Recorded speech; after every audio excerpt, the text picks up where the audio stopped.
आज हम प्रूव करने लगे हैं मैट्रिक्स स्पेस के अंदर एक इम्पॉर्टेंट थ्योरम ये कह रहा है कि every convergent sequence in a matrix space is Cauchy. कि मैट्रिक्स स्पेस में अगर आप कन्वर्जेंट सीक्वेंस लें, कोई सी भी कन्वर्जेंट सीक्वेंस लें, तो वो हमेशा कॉशी भी होगी। याद करवा देता हूँ कि कन्वर्जेंट सीक्वेंस किसको कहते हैं और कॉशी सीक्वेंस किसको कहते हैं। कन्वर्जेंट सीक्वेंस हम कहते हैं कि अगर XD एक मैट्रिक्स स्पेस है, XN एक सीक्वेंस है, XN कन्वर्ज करेगी X को, यानी सीक्वेंस की टर्म्स X के करीब हो जाएंगी और वो X कहाँ पर होगा, मैट्रिक्स स्पेस में ही होगा। कब? अगर हर एप्सिलॉन पॉजिटिव रियल नंबर के लिए आपको मिल जाए एक नेचुरल नंबर n0 के सीक्वेंस की टर्म्स XN और X का D एप्सिलॉन से लेस हो। जब भी आप सीक्वेंस की टर्म XN जो है ऐसी लें कि n greater equal to n0 हो, ऐसी सीक्वेंस को हम कहते हैं कि वो कन्वर्जेंट सीक्वेंस है। और कॉशी सीक्वेंस किसको कहते हैं? जिसकी टर्म्स आपस में करीब हो जाए।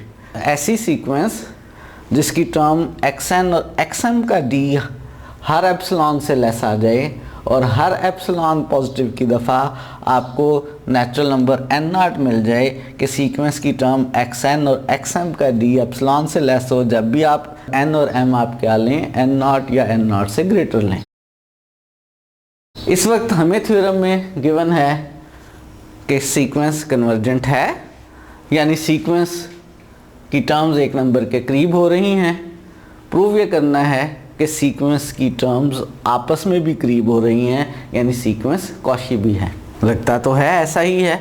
जब सीक्वेंस की टर्म्स किसी एक नंबर के करीब हो रही हैं तो इसका मतलब है वो आपस में भी करीब ही हैं। इस बात को ऑफिशियली प्रूफ कर लेते हैं। कैसे प्रूफ को स्टार्ट किया जाए? सबसे पहले एक मैट्रिक्स स्पेस ले लेते हैं और एक उसके अंदर कन्वर्जेंट सीक्वेंस ले लेते हैं।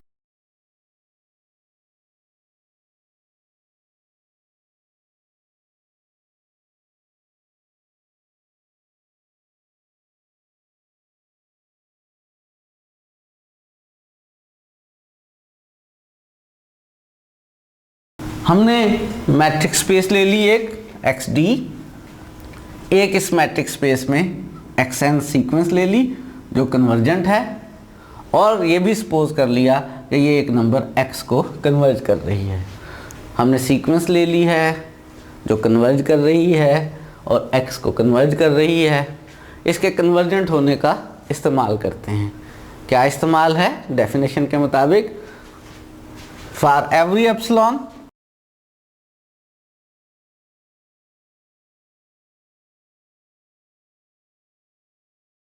कन्वर्जेंट होने का इस्तेमाल कर रहे हैं कि हर पॉजिटिव एप्सिलॉन के लिए एक नेचुरल नंबर n0 मिलेगा कि जब भी हम सीक्वेंस की टर्म XN और X का D कैलकुलेट करेंगे वो एप्सिलॉन से लेस होगा, और ये होगा सीक्वेंस की टर्म्स नंबर n जब भी greater or equal to n0 हो। और ये बात कितने एप्सिलॉन्स के लिए होल्ड करेगी? ये बात होल्ड करेगी हर पॉजिटिव एप्सिलॉन के लिए। अगर हर पॉजिटिव एप्सिलॉन के लिए होल्ड करेगी तो क्या ख्याल है? एप्सिलॉन बाय 2 के लिए भी होल्ड करेगी। बिल्कुल, एप्सिलॉन बाय 2 भी एक पॉजिटिव रियल नंबर होगा। बस थोड़ा सा फ़र्क ये हो सकता है कि एप्सिलॉन लेने से जो नेचुरल नंबर n0 मिले वो डिफरेंट हो, और जो एप्सिलॉन बाय 2 लेने पर नेचुरल नंबर मिले वो डिफरेंट हो। हमने इस वक्त जो नेचुरल नंबर लिया है n0 वो एप्सिलॉन बाय 2 की दफ़ा लिया है। सीक्वेंस की टर्म्स जो हैं XN वो X के करीब हैं। XN और X का D एप्सिलॉन बाय 2 से लेस है जब भी हम n को ग्रेटर और इक्वल टू n0 लेते हैं। सीक्वेंस की टर्म्स X के करीब हैं। कॉशी प्रूफ करना है। कॉशी प्रूफ करने का मतलब है हमने प्रूफ करना है सीक्वेंस की टर्म्स आपस में करीब हैं। कौन कौन सी टर्म्स? हर वो टर्म्स जिनका नंबर n0 हो या n0 से बड़ा हो। हमने यहाँ पे कह लिया है कि सीक्वेंस की टर्म XN और X का D एप्सिलॉन बाय 2 से लेस है जब भी n greater equal to n0 हो। n तो एक नंबर है, हम इसका m भी कह सकते हैं, यानी सीक्वेंस की टर्म नंबर m लें। अगर कंडीशन क्या हो, m greater equal to n0 हो, तो उसके लिए भी ये इनक्वालिटी होल्ड करेगी। हम इसी को XN के साथ साथ XM के लिए भी लिख रहे हैं कि D XM और X का D एप्सिलॉन बाय 2 से लेस है जब भी आप m को ग्रेटर और इक्वल टू n नॉट लें। जब भी आप सीक्वेंस की टर्म्स लें, सीक्वेंस की टर्म का नंबर n या m हो, वो जब भी n नॉट से ग्रेटर और इक्वल हो तो सीक्वेंस की टर्म्स x के करीब हैं। dxn और x एप्सिलॉन बाय 2 से लेस है, dxm और x भी एप्सिलॉन बाय 2 से लेस है। हम d किस किस का कैलकुलेट करना चाहते हैं? xn और xm का d कैलकुलेट करना चाहते हैं कॉशी प्रूफ करने के लिए। क्या इन दो की मदद से हम xm और xn का d कैलकुलेट कर सकते हैं? मेरे पास इस वक्त xn और x के d के लिए इनक्वालिटी मौजूद है, xm और x के d के लिए इनक्वालिटी मौजूद है। मैं इनक्वालिटी बनाना चाहता हूँ xn और xm के d के लिए। बिल्कुल कर सकते हैं, याद है ट्राइंगुलर इनक्वालिटी। अगर आपके पास मैट्रिक्स स्पेस हो और उसमें आप कोई से भी 3 एलिमेंट्स लें x y z, तो आप कह सकते हैं x और z का d lesser equal to D X Y plus D Y जी है। हम इस वक्त किस किस का d कैलकुलेट करना चाहते हैं? हम इस वक्त d कैलकुलेट करना चाहते हैं xm और xn का। तो मैं ट्राइंगुलर इनक्वालिटी यूज़ कर रहा हूँ। xm और xn का d कैलकुलेट करना है और मौजूद है मेरे पास xn और x का d और xm और x का d। मैं यहाँ पर जैसे x और z के लिए यहाँ y को इंट्रोड्यूस किया था, मैं xm और xn के लिए x को इंट्रोड्यूस कर रहा हूँ। xm और x का d प्लस x और xn का d। तो ट्राइंगुलर इनक्वालिटी यूज़ करने लगा हूँ मैं xm और xn का d कैलकुलेट करने के लिए।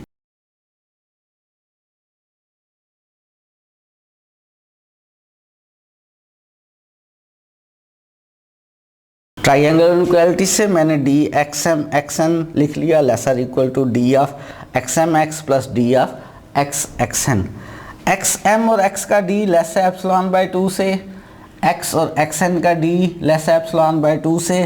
तो अगर मैं यूज़ करूँ किस किस का, 1 और 2 का, लेफ्ट साइड इस इनक्वालिटी की as it is D of xm और xn, राइट साइड पे xm और x के d की जगह इससे बड़ा नंबर एप्सिलॉन बाय 2 लिख दिया, x और xn के d की जगह बड़ा नंबर एप्सिलॉन बाय 2 लिख दिया। राइट साइड पे चूँकि बड़े नंबर लिखे हैं तो राइट साइड ग्रेटर हो गई। एक हो सकता है आप कंफ्यूज हो रहे हो कि यहाँ xn और x का d है, यहाँ x और xn का d है। तो क्या ख्याल है, कंफ्यूज होने की ज़रूरत है? बिल्कुल भी नहीं। क्यों नहीं? क्योंकि मैट्रिक्स स्पेस के अंदर x और y का d और y और x का d हमेशा सेम होते हैं। अच्छा जी, एप्सिलॉन बाय 2 और एप्सिलॉन बाय 2 को ऐड करेंगे तो एप्सिलॉन आ जाएगा। ये जो हमने इनक्वालिटीज़ यूज़ की हैं 1 और 2, ये n और m की किन वैल्यूज़ के लिए होल्ड कर रही हैं? ये n और m की उन वैल्यूज़ के लिए जो ग्रेटर और इक्वल टू n नॉट हों। तो क्या रिज़ल्ट निकल आया? फ़िलहाल हमने ये प्रूफ कर लिया है कि d जब भी कैलकुलेट करें आप xm और xn का, तो वो लेस आ रहा है एप्सिलॉन से for all n and m greater और इक्वल टू n नॉट। और ये बात होल्ड कर रही है किसके लिए? For every epsilon greater than 0 के लिए। और यही तो प्रूव करना चाहते थे। क्या नतीजा निकल आया कि जो सीक्वेंस हमने ली थी कन्वर्जेंट, वो अब कॉशी भी है। कॉशी वाली बात प्रूव हो गई। दिस इम्प्लाइज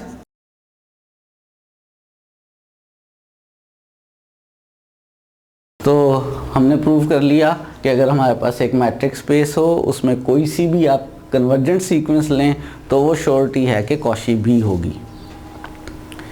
इसी तरह से थ्योरम बन सकता था इसके कन्वर्स कि अगर सीक्वेंस कॉशी है तो वो कन्वर्जेंट भी होगी। और अगर ऐसा थ्योरम बन सकता तो हम दोनों थ्योरम्स को इकट्ठा करके इफ़ एंड ओनली इफ़ के साथ भी थ्योरम बना सकते थे। A sequence in a matrix space is convergent if and only if it is Cauchy. लेकिन ऐसा है नहीं। हमारे पास ऐसी एग्जांपल्स मिल जाती हैं जो सीक्वेंसेस कॉशी हैं लेकिन कन्वर्जेंट नहीं हैं। तो लेते हैं एग्जांपल एक ऐसी सीक्वेंस की जो कॉशी तो है लेकिन कन्वर्जेंट नहीं है। मैट्रिक्स स्पेस में ले रहा हूँ रियल नंबर्स की with usual metric metric usual का फार्मूला आपको याद है, जब भी आप इसके दो एलिमेंट्स लेंगे x और y तो उनके दरमियान d कैलकुलेट करने का फार्मूला क्या है, x माइनस वाई का मॉडुलस। इस मैट्रिक स्पेस के अंदर हमने एक सीक्वेंस ली थी xn is equal to 1/n और हमने प्रूव किया था कि ये सीक्वेंस कन्वर्ज कर रही है, किसको कन्वर्ज कर रही है, 0 को। हम कह सकते हैं कि 1/n जो है is a convergent sequence in R। अभी हमने थ्योरम किया है कि हर कन्वर्जेंट सीक्वेंस क्या होती है, कॉशी होती है। अगर ये कन्वर्जेंट है तो इसका मतलब है ये कॉशी भी है। आप सोच रहे होंगे कि मैं एग्जांपल चाह रहा था एक ऐसी सीक्वेंस की जो कॉशी हो लेकिन कन्वर्जेंट ना हो, लेकिन अभी तक तो मैंने उल्ट काम किया है, एक ऐसी सीक्वेंस ली है जो कन्वर्जेंट है और उसके कन्वर्जेंट होने से मैंने कंक्लूजन ड्रा किया है कि वो कॉशी भी है। मैं इसी सीक्वेंस की बात करने लगा हूं लेकिन मैट्रिक स्पेस चेंज करने लगा हूं। ज़रा एक बात सोचें कि अगर आपके पास एक मैट्रिक स्पेस हो X और आप उसका एक सबसेट लें तो क्या वो सबसेट भी मैट्रिक स्पेस हो सकता है? यकीनन मैट्रिक स्पेस हो सकता है। किस मैट्रिक के रिस्पेक्ट से? उसी मैट्रिक के रिस्पेक्ट से जो मैट्रिक हमारे बड़े सेट में है, जो हमारी बड़ी स्पेस में है। तो यहाँ पे मैं बेसिकली R का एक सबसेट लेने लगा हूँ, वो R का जो सबसेट है वो भी एक मैट्रिक स्पेस ही है। मैं एक सबसेट ले रहा हूँ X, इस सबसेट का नाम रख रहा हूँ, ये इंटरवल है 0 1, 0 साइड से ओपन और 1 साइड से क्लोज, ये R का सबसेट है। ये X जो है, अब X भी एक मैट्रिक स्पेस है। ये set 0 1 interval 0 open 1 close is also a metric space. Metric कौन सा वाला? मैट्रिक्स वही वाला जो R में है, सारी मैट्रिक की कंडीशन सेटिस्फाई करता है, ये एक मैट्रिक स्पेस है। ये जो हमने अभी ऊपर सीक्वेंस ली है xn is equal to 1/n, इस सीक्वेंस की ज़रा टर्म्स देखें क्या है। n को 1 लें तो 1 बनती है, n को 2 लें तो सीक्वेंस की टर्म सेकंड टर्म 1/2 बनती है, n को 3 लें तो 1/3 और सो ऑन। ये जो सीक्वेंस की टर्म्स आ रही हैं 1, 1/2, 1/3, क्या ये इस x में मौजूद हैं? जी बिल्कुल, 1 भी मौजूद है, 1/2 भी, 1/3 भी, यानी ये सीक्वेंस इस मैट्रिक स्पेस X में भी है। हम कह सकते हैं xn is equal to 1/n is a sequence in X। ये मैट्रिक स्पेस X में भी एक सीक्वेंस है। अगर ये सीक्वेंस इस मैट्रिक स्पेस में मौजूद है तो ये कॉशी है, ये कॉशी R में भी है, ये कॉशी इसमें भी है, यानी 1/n is A Cauchy sequence in X। ये इस मैट्रिक स्पेस X में एक कॉशी सीक्वेंस है। क्या कन्वर्जेंट भी है?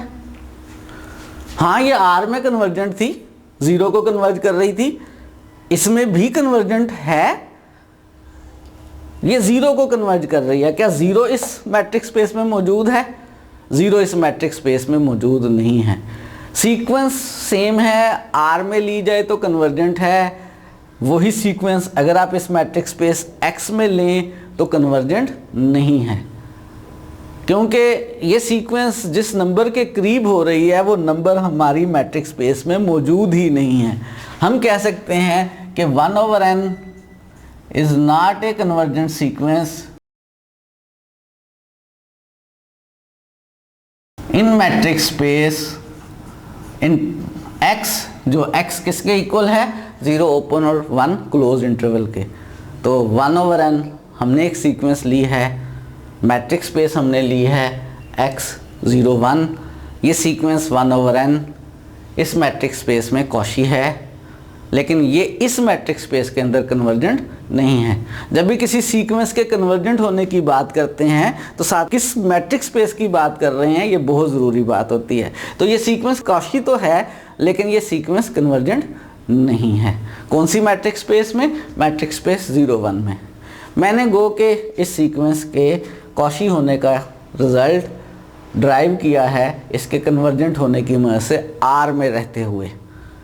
लेकिन अगर आप इसको कॉची R के अलावा X के अंदर ही प्रूव करना चाहें तो कर सकते हैं, उसी तरह से आर्शिमिडियन प्रॉपर्टी का यूज़ करते हुए, जैसे मैंने इसको R में कन्वर्जेंट साबित किया था। लेकिन फ़िलहाल मैं इसको कॉची नहीं प्रूव कर रहा, मैं इसको कॉची गारंटीड ले रहा हूँ।